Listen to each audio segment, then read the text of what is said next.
कृष्ण जन्माष्टमी, भगवान कृष्ण का जन्म दिवस। सावन पूर्णिमा के बाद भादो का महीना शुरू हो गया है और भादो महीने की शुरुआत का सबसे पहला पर्व ही है जन्माष्टमी। जन्माष्टमी का त्योहार देश भर में धूमधाम से मनाया जाता है। देश भर में अलग ही रौनक देखने को मिलती है। सभी कान्हा के जन्म पर जश्न में डूबे रहते हैं। जन्माष्टमी भाद्रपद माह के कृष्ण पक्ष की अष्टमी तिथि को मनाई जाती है। इस दिन भगवान श्री कृष्ण का जन्म हुआ था, इसलिए इसे जन्माष्टमी कहते हैं। वैसे कई बार की तरह इस बार भी जन्माष्टमी की तिथि काफी असमंजस पैदा कर रही है कि आखिर जन्माष्टमी है कब मनाई जानी चाहिए, 11 अगस्त या 12 अगस्त। दरअसल इस साल अष्टमी तिथि 2 दिन की है, इसलिए लोगों को तिथि को समझने में थोड़ी मुश्किल आने लगी।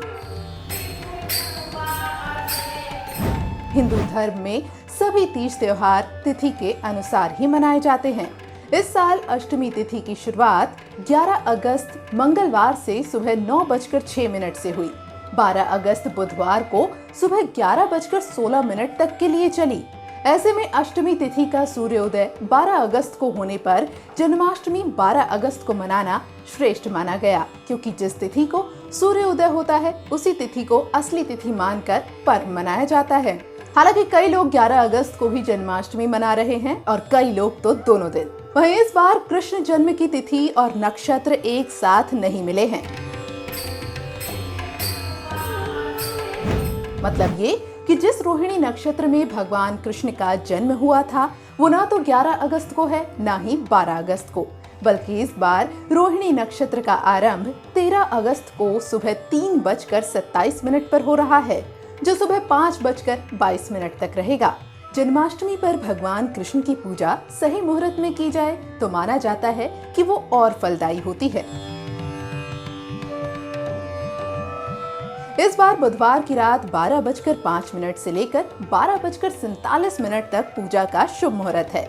मान्यताओं के अनुसार शुभ मुहूर्त में पूजा करने से 2 गुना फल मिलता है और इस बार ये शुभ मुहूर्त 43 मिनट का है। जन्माष्टमी पर पूजा का शुभ मुहूर्त तो आपने जान लिया। अब आपको बताते हैं जन्माष्टमी पर शुभ अवसर पर भगवान कृष्ण की पूजा का सही तरीका क्या है, जन्माष्टमी की पूजा विधि क्या है।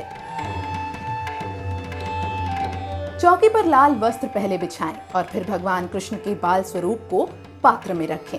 फिर लड्डू गोपाल को पंचामृत और गंगा जल से स्नान करवाएं। भगवान को फिर नए वस्त्र पहनाएं।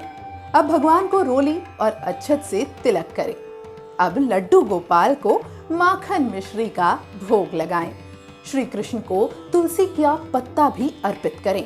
भोग के बाद श्री कृष्ण को गंगा जल भी अर्पित करें और अब हाथ जोड़कर अपने आराध्य देव का ध्यान लगाएं। जन्माष्टमी पर भगवान कृष्ण की पूजा को सही तरीके से संपन्न करने के लिए कुछ बातों का ध्यान भी रखना जरूरी होता है।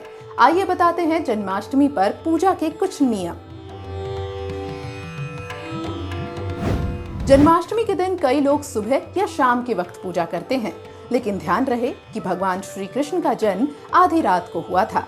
ऐसे में उस वक्त ही पूजा करना लाभकारी माना जाता है। मान्यता है कि जन्माष्टमी के दिन भगवान श्री कृष्ण की पूजा में नारियल और खीरा अवश्य रखना चाहिए। इस दिन आपको भगवान श्री कृष्ण को माखन और मिश्री का भोग अवश्य लगाना चाहिए, क्योंकि भगवान श्री कृष्ण को माखन और मिश्री बहुत ज्यादा प्रिय है। भगवान कृष्ण के पूजन के बाद उन्हें झूला भी जरूर झुलाएं। जन्माष्टमी पर भगवान श्री कृष्ण की पूजा में तुलसी का प्रयोग किया जाता है, लेकिन इस दिन आपको तुलसी नहीं तोड़नी चाहिए। आपको तुलसी सप्तमी तिथि को ही तोड़कर रख लेनी चाहिए। जन्माष्टमी का महत्व बहुत ज्यादा है। शास्त्रों में जन्माष्टमी को व्रतराज कहा गया है, यानी ये व्रतों में सबसे श्रेष्ठ व्रत माना गया है। इस दिन लोग पुत्र, संतान, मोक्ष और भगवत प्राप्ति के लिए व्रत करते हैं। माना जाता है कि जन्माष्टमी का व्रत करने से सुख, समृद्धि और दीर्घायु का वरदान मिलता है। साथ ही भगवान श्री कृष्ण के प्रति भक्ति भी बढ़ती है। जन्माष्टमी का व्रत करने से अनेकों व्रतों का फल मिलता है। इस बार की जन्माष्टमी बेहद खास है। ज्योतिष आचार्यों का कहना है कि इस बार श्री कृष्ण जन्माष्टमी विशेष योग में मनाई जा रही है।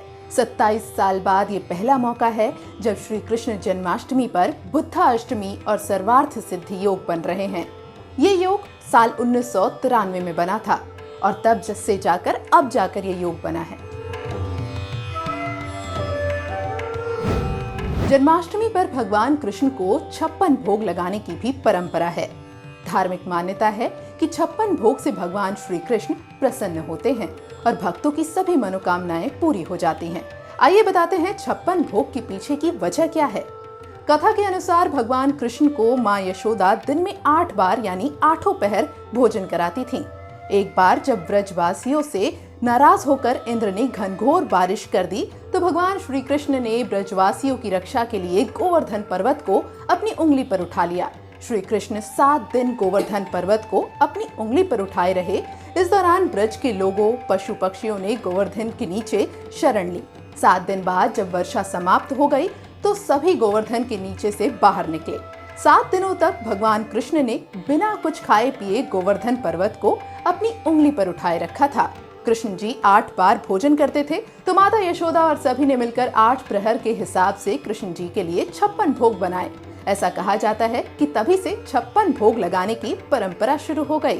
वैसे भगवान की पूजा के लिए जो नियम और विधि हैं, उससे कहीं ज्यादा बढ़कर होता है भक्तों की श्रद्धा और सच्ची आस्था। तो आप भी साफ मन से भगवान को याद करें और अपनी सारी मनोकामनाएं पूरी करवाएं। आप सभी को दैनिक जागरण की टीम की ओर से जन्माष्टमी की भरपूर बधाई।